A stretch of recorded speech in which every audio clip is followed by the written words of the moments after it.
ഒരു വഹാബി ഗ്രൂപ്പ് പറയുന്നത് അള്ളാഹ് കൂരുണ്ട്, വേറൊരു ഗ്രൂപ്പ് പറയുന്നത് അള്ളാഹ് കൂരല്ല. ഒരു 10 കൊല്ലം കഴിയണീന്റെ ഇടക്ക് അള്ളാനെ പെൺകുട്ടികളെ വെഞ്ചുമല കുത്തിരിക്കേണ്ടത് ആൺകുട്ടികളെ വെഞ്ചുമല കുത്തിരിക്കേണ്ടത് എന്നുള്ള ചർച്ച വരിക. കാരണം ഊരമ്മ നിൽക്കൂലല്ലോ, താഴത്തേക്കും ഗവേഷണം പോകുമല്ലോ. അള്ളാഹു സമുദായത്തെ കാക്കുമാറാവട്ടെ. പ്രിയപ്പെട്ട സഹോദരന്മാരെ, ഇത് ചെറിയ കാര്യമല്ല.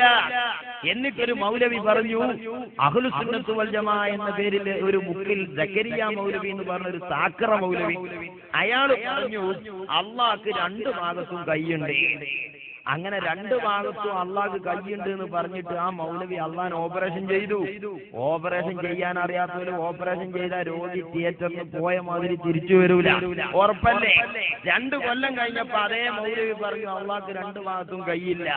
പിന്നെ ഒരു ഭാഗത്തേ കൈയുള്ളൂ, വലത്തേ ഭാഗത്തേ കൈയുള്ളൂ, ഇടത്തേ ഭാഗത്തില്ല എന്നാണ് ഇപ്പൊ പറയുന്നത്. എന്തേ? മുറി വൈദ്യൻ ആളെ കൊന്നതാണ്. കയ്യാത്ത ആൾക്കാർ ഓപ്പറേഷൻ ചെയ്യാൻ പോയ എന്താവും, തടി കേടരും. അങ്ങനെ വഹാബികളെ പഠിച്ചവനെ പറ്റിയാണ് ഈ പറയുന്നത്, നമ്മൾ അള്ളാനെ പറ്റിയല്ല. കേട്ടോ, അവരുടെ 2 കൈകളും വലതാണ്.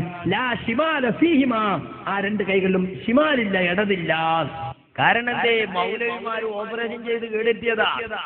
ഈ ഇടത്തെ ഭാഗത്ത് കൈയില്ലാതെ വലത്തെ ഭാഗത്ത് കൈ ഉണ്ടായിങ്ങാണ്ട് കാര്യം നടത്തുന്ന അള്ളാഹ് പിന്നെ വലത്തും കൈയാണ് ഒഴിവാക്കിയ പോരെ? നിങ്ങൾ ആലോചിച്ചു സഹോദരന്മാരെ, അല്ലാഹു സുബ്ഹാനഹു വ തആലയെ നബി സല്ലല്ലാഹു അലൈഹി വസല്ലം പഠിപ്പിച്ചതിൽ നിന്ന്, സ്വഹാബത്ത് പഠിപ്പിച്ചതിൽ നിന്ന്, 6 നൂറ്റാണ്ട് കാലത്തെ മുസ്ലിം സമുദായം വിശ്വസിച്ചതിൽ നിന്ന് കൈകടത്തൽ നടത്തുകയാണ്. ഇനിയോ വേറൊരു മൗലവി പറയാണ് വൈരുദ്ധ്യം. വേറൊരു മൗലവി പറയാണ് അള്ളാഹ്ക്ക് ഭാഗമുണ്ടെന്നൊന്നും പറയാൻ പറ്റൂല, പക്ഷെ കൈ വലത്തുണ്ട്. അപ്പൊ ഈ വലത്ത് പിന്നെ എയിൽപ്പെട്ടതാണെന്നുള്ളത് വേറെ ഉത്തരം കിട്ടാത്ത ചോദ്യമാണ്. അവന്റെ 2 കൈകളും വലതാണ്. ഭാഗം പറയാനോ അള്ളാഹ്ക്ക് രൂപം പറയാനോ ഒന്നും നമ്മളില്ല, പറയാൻ പറ്റൂല. പിന്നെ 2ഉം വലതാണ്. ഈ വലത് എന്താണ്? അത് ഭാഗല്ലേ? അപ്പൊ സഹോദരന്മാരെ, ഈ നിലക്ക് വൈരുദ്ധ്യം ഇനിയൊരു മൗലവി പറയുകയാണ്, നമ്മളൊക്കെ ചെറുപ്പത്തിലെ പഠിച്ചതല്ലേ, വല്ലാഹു മൗജൂദുൻ ഖദീമുൻ ബാഖി മുഖാലിഫുൽ ലിൽ ഖൽഖി ബിൽ ഇത്ലാഖി. അല്ലാഹു ഒരു സൃഷ്ടിയോടും തുല്യതയുള്ളവനല്ല, അല്ലാഹു ഒരു സൃഷ്ടിയോടും സാദൃശ്യമുള്ളവനല്ല. അല്ലാഹു പണ്ടേ ഉള്ളവനാണ്, ബാക്കിയുള്ളതെല്ലാം പിന്നീട് ഉണ്ടായതാണ്. എന്നാൽ ഒരു മൗലവി പറയണ അള്ളാഹു ഭൂമിയൊക്കെപ്പാടെ ചുരുട്ടിപ്പിടിച്ചിട്ട് എന്ത് ചെയ്യും? കുട്ടികള് പന്തെറിയുന്നത് പോലെ അള്ളാഹ് ഭൂമിയെ എറിയും എന്നാണ്. കുട്ടികൾ പന്തെറിയുന്നത് പോലെ അല്ലാഹു ഭൂമിയെ എറിഞ്ഞെറിയുന്നതാണ്. കുട്ടികൾ പന്തെറിയുന്നത് പോലെ. കുട്ടി എന്ന് പറഞ്ഞ അള്ളാന്റെ മഖ്ലൂക്കാണ്, അള്ളാഹുവിന്റെ സൃഷ്ടിയാണ്. ആ സൃഷ്ടിയോട് അള്ളാഹുവിനെ തുല്യപ്പെടുത്താൻ പാടില്ല. എന്നാൽ നിങ്ങൾ നോക്ക്, ഇത് നമ്മൾ മാത്രം പറയുന്നതല്ല, ഒരു മൗലവി തന്നെ അത് പറയുന്നുണ്ട്. മഖ്ലൂക്കിനോട് ഒരിക്കലും അള്ളാഹിനെ തുല്യപ്പെടുത്താൻ പാടില്ല എന്ന് വേറൊരു മൗലവി പറയുന്നു.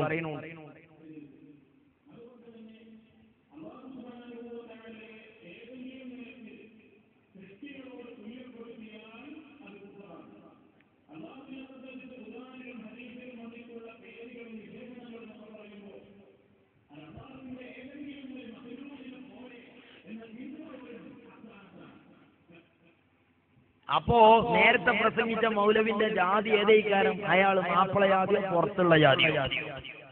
കുട്ടി എന്ന് പറഞ്ഞ അള്ളാന്റെ മഖ്ലൂക്കല്ലേ? വല്ലാഹു മൗജൂദുൻ ഖദീമുൻ ബാഖി മുഖാലിഫുൽ ലിൽ ഖൽഖി ബിൽ ഇത്നാഖി. സഹോദരന്മാരെ, സഹോദരിമാരെ, ആയത്തോതിയിട്ട് തൗഹീദ് എന്ന് തെറ്റിക്കാണ്, ഹദീസ് പറഞ്ഞിട്ട് അല്ലാഹുവിൽ നിന്ന് തെറ്റിക്കുകയാണ്. വലാ തമൂതുന്ന ഇല്ലാ വഅൻതും മുസ്ലിമൂൻ. മുസ്ലിമായി മരിക്കൽ വലിയ പണിയുള്ള കാലമാണ്. മുസ്ലിമായി ജീവിക്കാൻ വലിയ പ്രയാസമുള്ള കാര്യമാണ്. രാവിലെ വീട്ടിൽ നിന്നിറങ്ങി വൈകുന്നേരം വീട്ടിലേക്ക് പോകുന്നതിന് മുമ്പ് കവലയിൽ ഒരു മൗലവിയുടെ വഴല് കേൾക്കുമ്പോൾ നമ്മൾ തൗഹീദ് എന്ന് തെറിച്ചു പോകും. നമ്മൾ ഇസ്ലാമിൽ നിന്ന് പുറത്തു പോവുകയാണ്. വൈകുന്നേരം വീട്ടിലെത്തി വീട്ടിലെ TV തുറന്നു വെച്ച് ആ TV-യിലൂടെ മൗലവിയുടെ ഒരു പ്രഭാഷണമെങ്ങാനും കേട്ടാൽ നേരം വെളുക്കുമ്പോഴേക്ക് നമ്മളറിയാതെ നമ്മൾ കാഫിറായി പോകുന്നു. അല്ലാഹു നമ്മെ കാക്കട്ടെ, നമ്മുടെ മക്കളെ കാക്കട്ടെ, നമ്മുടെ കുടുംബത്തെ കാക്കട്ടെ. ഇനിയോ അള്ളാഹ് ഇറങ്ങാ കേറ, ഇതൊക്കെ സമുദായത്തിന് തീരെ കേൾക്കാൻ കഴിയാത്ത സംഗതിയാണ്. അള്ളാഹു ഇറങ്ങും കേറും എന്നൊക്കെ ഞങ്ങളെ നാട്ടിലെ മുമ്പൊരു മൗലവി ഇങ്ങനെ പ്രസംഗിച്ച് അള്ളാഹു എല്ലാ രാത്രിയിലും ഒന്നാം ആകാശത്തേക്ക് ഇറങ്ങി വരും ഇങ്ങനെ കേട്ടപ്പോ ഇതൊന്നും നമ്മൾ സാധാ കേൾക്കാത്തതാണല്ലോ. അപ്പൊ ഞങ്ങളെ നാട്ടിൽ വയസ്സെത്തിയ ഒരു കാരണവർ ഈ പ്രസംഗം ഇങ്ങനെ കേട്ടു. അയാൾക്ക് ആകെ ചൂടുമ്പോ എന്താ ഈ പന്തളിച്ചണ പഠിച്ചവനെ പറ്റി ഇങ്ങനെ ആയത്തോലി പറയുന്നത് അന്വേഷിച്ച് മൗലവി സ്റ്റേജിന്റെ അടുത്ത് എന്ന് മൗലവിനോട് ചോദിച്ചു, അല്ല മൗലവി, നിങ്ങൾ ഇങ്ങനെ അമ്മ ഒന്നാനാകാശത്തേക്ക് ഇറങ്ങും ഇങ്ങനെ പറയുന്നുണ്ടല്ലോ, ഇന്ന് ഇറങ്ങിയ പഠിച്ചോ നാളെ മാണ്ട ഇറങ്ങുക, അപ്പൊ പഠിച്ചോ തിരിച്ചു പോണ ട്രെയിൻ എപ്പോഴേക്കാരെന്ന് മൗലവിനോട് ചോദിച്ചു. അന്ന് മുതൽ വഹാബികൾ പിന്നെ സ്റ്റേജിൽ നിന്ന് സംശയം ചോദിക്കാൻ അവസരം കൊടുക്കലില്ല ഞങ്ങളെ നാട്ടിലൊന്നും. ഇവിടെ എങ്ങനെയാണെന്ന് അറിയില്ല. അന്ന് ആ പണി നിർത്തിയതാണ്. പിന്നെ 2004 വീണ്ടും മൗലവിമാർ അത് പൊടി തട്ടിയെടുത്തത്. ഇത് സമുദായത്തിന് വലിയ അപകടം വരുത്തി. ഇസ്ലാമിന്റെയും തൗഹീദിന്റെയും വിഷയത്തിൽ ഓരോ കൊല്ലത്തിൽ ഓരോ അഭിപ്രായം മാറ്റി പറയുമ്പോൾ ഇസ്ലാമിന്റെ പുറത്തുള്ള ആളുകൾ അത് ചൂണ്ടിക്കാട്ടി ഇസ്ലാമിനെ എതിർക്കുകയാണ്, ഇസ്ലാമിനെ മോശമായി ചിത്രീകരിക്കുകയാണ്. നിങ്ങൾ നോക്കൂ സഹോദരന്മാരെ, വല്ലാത്ത അപകടം പിടിച്ച കാലം. ക്രൈസ്തവരായ സഹോദരന്മാരോട് ഞങ്ങളുടെ നാട്ടിൽ ഒരു അക്ബർ മൗലവിന്റെ അയാൾ സംവാദത്തിനും മുഖാമുഖത്തിനും പോയി. അവസാനം അച്ചായൻ ചോദിക്കാണ്, അല്ല അക്ബർ മൗലവി, നിങ്ങളെ പടച്ചോൻ ഒരു കാലത്ത് കയ്യും കാലും ഉണ്ടായിരുന്നല്ലോ, ആ പടച്ചോൻ ഇപ്പൊ കയ്യും കാലും ഇല്ലല്ലോ. അള്ളാഹുവിന്റെ ഖുർആൻ, അള്ളാഹുവിന്റെ തൗഹീദ് അമുസ്ലിങ്ങളായ സഹോദരന്മാർക്ക് കത്തിവെക്കാൻ, അമുസ്ലിങ്ങളായ സഹോദരന്മാർക്ക് വികൃതമാക്കാൻ അവസരം കൊടുക്കുന്ന സാമുദായിക ശത്രുക്കൾ. ആ ക്രിസ്തീയ സഹോദരന്റെ വാക്ക് നോക്ക് നിങ്ങൾ. എന്നാൽ ഖുർആന്റെ ഉപദേശം എന്താണ്?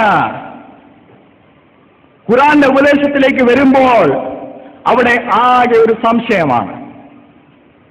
ജനാബ് അക്ബർ മൗലവി ഒരു കാലത്ത് പഠിപ്പിച്ചുകൊണ്ടിരുന്നു, അള്ളയ്ക്ക് ജഡമുണ്ടെന്ന് പറയുന്നവൻ അവൻ അവിശ്വാസിയാണ്, അവൻ കാഫറാണ്, അത് ജാതികീയ ചിന്തയാണ് എന്ന് ജനാബ് അക്ബർ മൗലവി ഈ കേരളത്തിൽ ഒരു കാലത്ത് പഠിപ്പിച്ചിരുന്നുവെങ്കിൽ അതേ ജനാബ് അക്ബർ മൗലവി തന്നെ ഇന്ന് പറയുന്നത് അള്ളയ്ക്ക് കൈയുണ്ട്, കാലുണ്ട്, ശരീരമുണ്ട്, ശിരസ്സുണ്ട്, സിംഹാസനമുണ്ട്.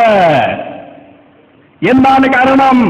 അന്ന് ജനാബ് അക്ബർ മൗലവി പറഞ്ഞത് ഖുർആന്റെ അടിസ്ഥാനത്തിലാണ്.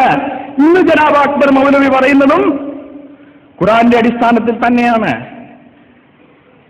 സൂറ കാലികൾ 6:102 മുതൽ 103 വരെയുള്ള വാക്യങ്ങളിലും സൂറ കൂടിയാലോചന 42 51 വാക്യത്തിലും അള്ളാഹു അദൃശ്യനാണ് എന്നുള്ളൊരു ധ്വനി നമുക്ക് കിട്ടുന്നുണ്ട്. അതിന്റെ അടിസ്ഥാനത്തിലാണ് ജനാബ് അക്ബർ മൗലവി പണ്ടൊരിക്കൽ പറഞ്ഞത് അള്ളയ്ക്ക് ദൃശ്യമായൊരു രൂപമില്ല.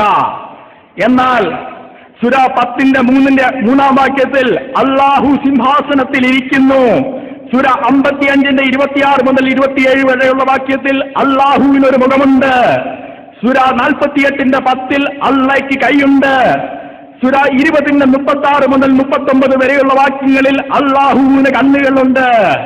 ഒരു കാലത്ത് ജനാബ് അക്ബർ മൗലവി ഇതൊക്കെ ആലങ്കാരികമാണ് എന്ന് പറഞ്ഞിരുന്നുവെങ്കിൽ ഇന്ന് അതേ ജനാബ് അക്ബർ മൗലവി പറയുന്നത് ആലങ്കാരികമായി നമുക്ക് വ്യാഖ്യാനിക്കുവാൻ കഴിയില്ല, ഇത് അക്ഷരാർത്ഥത്തിൽ തന്നെ വിശ്വസിക്കണമെന്നാണ്. ജനാബ് അക്ബർ മൗലയ്ക്ക് അള്ളാഹുവിന് ദൃശ്യമായ ഒരു രൂപമുണ്ടോ ഇല്ലയോ എന്ന് ചോദിച്ചാൽ 2 കാലഘട്ടത്തിൽ അദ്ദേഹത്തിന് 2 ഉത്തരമാണ്, ബൈബിളിന് ഒരു ഉത്തരമേ ഉള്ളൂ. അല്ലാഹുവിന്റെ ഖുർആനിന് ഒരു ഉത്തരമുള്ളൂ. ലൈസ കമിസ്ലിഹി ശൈഉൻ വഹുവ സമീഉൻ ബസീർ. അല്ലാഹുവിന് ഒരു കാലത്തും കൈകളുണ്ടായിട്ടില്ല, അള്ളാഹുവിന് ഒരു കാലത്തും കാലുകളുണ്ടായിട്ടില്ല. അള്ളാഹു കൈകളെയും കാലുകളെയും ആശ്രയിക്കുന്നവനല്ല. വല്ലാഹു മൗജൂദുൻ ഖദീമുൻ ബാഖി മുഖാലിഫുൻ ലിൽ ഖൽഖി ബിൽ ഇത്ലാഖി. അള്ളാഹുവിന്റെ ഖുർആനിന് എല്ലാ കാലത്തും ഒരു ഉത്തരമുള്ളൂ.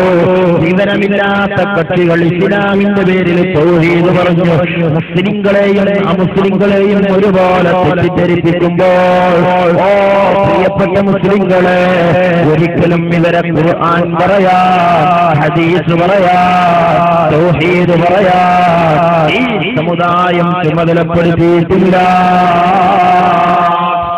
ഇനിയും അദ്ദേഹം പറയണ്, അക്ബർ മൗലവി ആയത്ത് അർത്ഥം വെച്ചതനുസരിച്ച് കേട്ടില്ല നിങ്ങൾ, സൂറത്ത് കാലികൾ വഹാബി മൗലവിമാര് പരിഭാഷയിൽ കൊടുത്തതാ.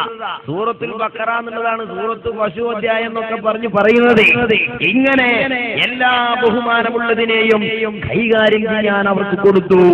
അങ്ങനെ അദ്ദേഹം പറയണ്, വയബ്ഖാ വജ്ഹു റബ്ബിക ദുൽ ജലാലി വൽ ഇക്റാം. പരിശുദ്ധമായ ഖുർആനിൽ ഒരു ആയത്താണ്, ലോകം മുഴുവനും നശിക്കുമ്പോ അല്ലാഹു മാത്രം ബാക്കിയാകുമെന്നർത്ഥം വരുന്ന വാചകം. ആ വാചകത്തെ മൗലവി അർത്ഥം വെച്ചു, അള്ളാന്റെ മോറ് മാത്രം, മുഖം മാത്രം ബാക്കിയാവും. അപ്പം മൗലവിനോട് അച്ചായം പറയാം, ഞങ്ങളെ പഠിച്ചോണ്ട് ഗതികേട് വല്ലാത്ത ഗതികേടാണ്. എന്നാൽ പ്രിയ സ്നേഹിതരെ, ജനാബ് അക്ബർ മൗലവിയുടെ ഇന്നത്തെ വ്യാഖ്യാന ശാസ്ത്രം എടുക്കുകയാണെങ്കിൽ, ജനാബ് അക്ബർ മൗലവി പറയുന്നത് ഇതെല്ലാം നാം അക്ഷരാർത്ഥത്തിൽ തന്നെ ഖുർആനിൽ നിന്ന് വായിക്കണമെന്നാണ്. കഷ്ടമെന്ന് പറയട്ടെ, ജനാബ് അക്ബർ മൗലവിയുടെ വ്യാഖ്യാന ശാസ്ത്രം നാം അതേപോലെ എടുക്കുകയാണെങ്കിൽ, സൂറ 28-88 പറയുന്നത് അല്ലാഹുവിന്റെ മുഖമൊഴികെ സകലവും നശിച്ചു പോകും. അള്ളയുടെ കൈകാലുകൾ നഷ്ടപ്പെട്ട്, അള്ളയുടെ ദേഹം ശിരസിൽ നിന്ന് വിച്ഛേദിക്കപ്പെട്ട്, മുഖം മാത്രമായി. ജനാബ് അക്ബർ മൗലവി പറയുന്നത് എല്ലാം നമ്മൾ അങ്ങ് അക്ഷരാർത്ഥത്തിൽ വ്യാഖ്യാനിക്കണമെന്നാണ്. അതുകൊണ്ട് അക്ഷരാർത്ഥത്തിൽ വ്യാഖ്യാനിക്കുന്നു എന്നേ ഉള്ളൂ. ജനാബ് അക്ബർ മൗലവിയുടെ അതേ വ്യാഖ്യാന ശാസ്ത്രം എടുക്കുകയാണെങ്കിൽ, ഏറ്റവും അവസാനം അള്ളാഹു ശിരസിൽ നിന്ന് ഉടൽ വിച്ഛേദിക്കപ്പെട്ട് കൈകാലുകൾ നഷ്ടപ്പെട്ടവനായി മുഖം മാത്രമായി ശേഷിക്കുന്ന ഏതോ ഒരു ആത്മാവാണ്. ഇത് നമ്മുടെ ദൈവം അല്ലേ? അല്ല. ഇത് മുസ്ലിങ്ങളുടെ അള്ളയും അല്ലേ? അല്ല.